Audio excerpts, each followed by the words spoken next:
shouts echoed. Ahmed stood, face flushed, pointing a finger at the man standing before him.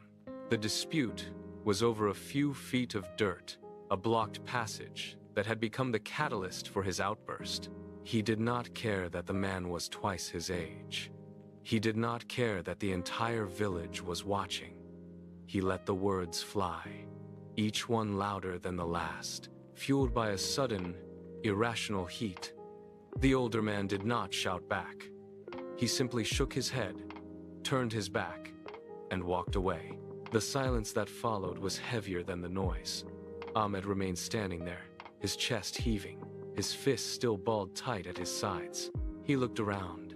The villagers who had been gathered near the stalls were now looking at the ground or whispering to one another, their eyes avoiding his. The space around him felt like it had expanded, pushing everyone else to the edges of the square. He had won the argument, but the air felt cold. He looked at his hands, then at the path he had been defending, and realized the cost of his victory. The respect he had taken for granted was gone. A shadow fell across the ground as Yusuf shifted on the wooden bench. He did not call out, but his gesture was firm. Ahmed hesitated, his knuckles still white, then walked over. He stopped a few paces away, waiting for a rebuke that never came. Yusuf looked at the path, then up at the younger man. "My son, true character is not found in the volume of your voice, but in the weight of your actions. Treat others with grace, and life will return that grace to you." The words hung in the cooling air. Ahmed looked down at his boots, the dust coating the leather, and felt the heat of his earlier outburst drain away, leaving a hollow ache in his chest. He turned without a word and walked home. The house was quiet. His parents sat at the table, the evening meal laid out before them. Ahmed did not sit. He moved to the center of the room and knelt on the hard floor. He reached out, taking his father's calloused hands. "I have been blind to your kindness," he whispered. He looked up, meeting their eyes, and promised that the arrogance of the morning would never return. The morning sun hit the market stalls, but the heat felt different today. Ahmed walked with his head down, watching the rhythm of his own stride. He saw the elderly shopkeeper near the grain bags, back arched, fingers straining against the rough wood of a heavy crate. The old habit of walking past, of thinking only of his own path, flared up in his chest. He stopped. He forced his feet to turn. He reached out, took the weight of the crate from the man's trembling hands, and carried it to the shop door without a word. The shopkeeper looked up, surprised, but Ahmed was already moving away. Later, the village meeting gathered under the shade of the great tree. Ahmed sat on the perimeter, his hands locked tightly together in his lap to keep them still. A sharp retort rose to his throat, a familiar urge to cut through. He felt the words burning, begging to be let out. He clamped his jaw shut, staring at the dirt between his boots until the impulse faded. The silence he kept felt like a physical weight. He listened, he watched, he waited.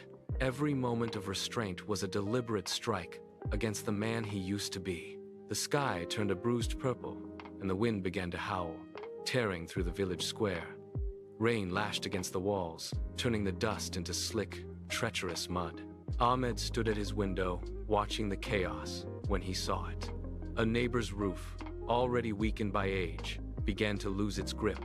Tiles rattled and slid, clattering into the dark street. Without a second thought, Ahmed grabbed his heavy coat and pushed his door open into the gale. He sprinted across the square, his boots sliding on the wet earth. He reached the house, found the ladder, and hauled it upright against the shivering wall. The wind fought him, pushing back with every step he took upward. He reached the roof, his hands numb, gripping the slick, freezing tiles. For an hour, he worked in the downpour, his muscles screaming under the strain. He shifted, hammered, and secured every loose piece, ignoring the water soaking through his layers and the cold biting into his skin. He did not stop until the last tile was locked into place. When he finally climbed down, he collapsed into the mud, breathless and shivering. Neighbors emerged from their homes, watching him in the dim light. They saw the exhaustion in his face and the raw red marks on his hands. In that moment, the village understood. The transformation was complete. Months later, the market felt like a different world. Ahmed walked the narrow paths, no longer bracing himself for conflict. Shopkeepers called out, offering him the finest fruit, their faces breaking into genuine, open smiles. Children darted between the stalls, waving as he passed. He stopped to help a merchant steady a display, his movements fluid and unhurried. The sharp, defensive tension that once coiled in his chest had vanished. He watched the village life flow around him, realizing that the respect he once tried to demand had finally arrived as a natural harvest. He had spent his life building walls, but he had spent these months building a bridge. Humility was not the weakness he once feared. It was the foundation that connected him to every heart in the square. Drums beat, Ahmed found peace, a village pillar.